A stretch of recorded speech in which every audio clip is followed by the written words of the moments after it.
आजकल भले वो हेयर हो भले स्किन हो, हम सीरम्स का नाम बहुत ज्यादा सुनते हैं. Is it safe?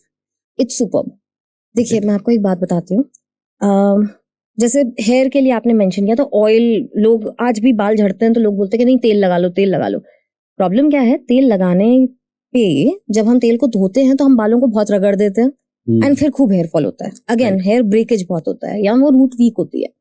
ऑयल का और क्रीम्स का बेसिक इशू ये है दैट हमारे स्किन के जो पोर्स हैं, अगर हमारी स्किन के पोर्स बड़े होते तो हम सब स्पंज बॉब की तरह घूमते, राइट? हम सब पानी अब्सॉर्ब कर चुके थे, बारिश में भीग के आए तो हम भी फूले हुए हैं. हमारी स्किन में एक बैरियर है जो हमारी स्किन में पानी, बैक्टीरिया या किसी भी प्रकार के सिकनेस को अंदर नहीं जाने देता, इन्फेक्शंस को अंदर नहीं जाने देता. ये जो बैरियर है इसमें हमारे जो स्किन के पोर साइज है वो है 0.04 माइक्रोन.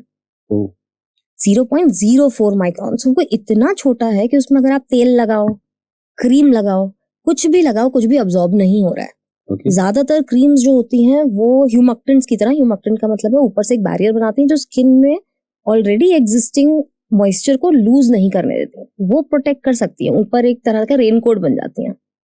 ऑयल जो है वो ऊपर से सिर्फ लेयर की तरह रहता है. जब हम धोते हैं बालों को तो वो कंडीशनिंग जैसा काम करता है, तो बाल सॉफ्ट लगते हैं लंबाई में.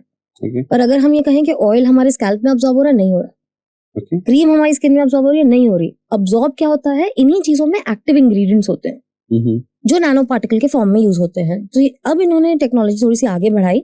इन एक्टिव इंग्रेडिएंट्स को either alcohol based for the hair and water based for the skin, इन वेस में इन्होंने एक्टिव इंग्रेडिएंट्स के नैनो पार्टिकल्स को प्रेजेंट किया एक स्टेबलाइज फॉर्मुलेशन में, जिसको अप्लाई जब हम करते हैं तो क्रीम तो खैर अब्सॉर्ब हो ही नहीं रही, बट क्योंकि वो नैनो पार्टिकल्स हैं और वो पानी के बेस में है तो वो 0.04 माइक्रोन से फिर भी अंदर पेनिट्रेट करके आपकी स्किन का जाके कुछ तो भला करते ही हैं, वर्सेस जो हम पहले क्रीम से एक्सपेक्ट कर रहे थे. केवल एक्टिव इंग्रेडिएंट्स ही स्किन में वर्क करते हैं.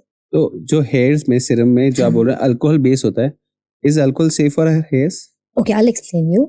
ज्यादातर अल्कोहल बेस इसलिए इस्तेमाल किया जाता है हेयर के सिरम्स के लिए, जैसे मिनॉक्सिडिल हो गया, रिडेंसिल हो गया, इन सब में अल्कोहल बेस इसलिए लिया जाता है क्योंकि ज्यादातर क्लाइंट या पेशेंट जो है वो रोज रात को सिरम लगा के अगली सुबह एवरीडे, ज्यादातर स्पेशली लेडीज तो बाल नहीं धोती हैं. So there is always a complaint कि जी बाल स्टिकी लग रहा है.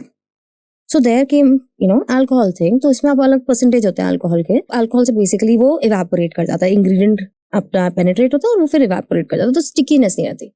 बट कई सारे लोगों को अवर्जन रहता है, अल्कोहल से सेंसिटिविटी रहती है. सो उनके लिए फिर अलग फॉर्मुलेशंस होते हैं जिसका प्राइमा फेसी, जिसका उन्हें, जैसे कई लोगों को अल्कोहल से इचिंग या फिर डैंड्रफ होने लगती है, तो then comes in redensyl and emu oil, इस तरह के इंग्रेडिएंट्स जो without that kind of effect उनके सर में पेनिट्रेट हो पाते हैं.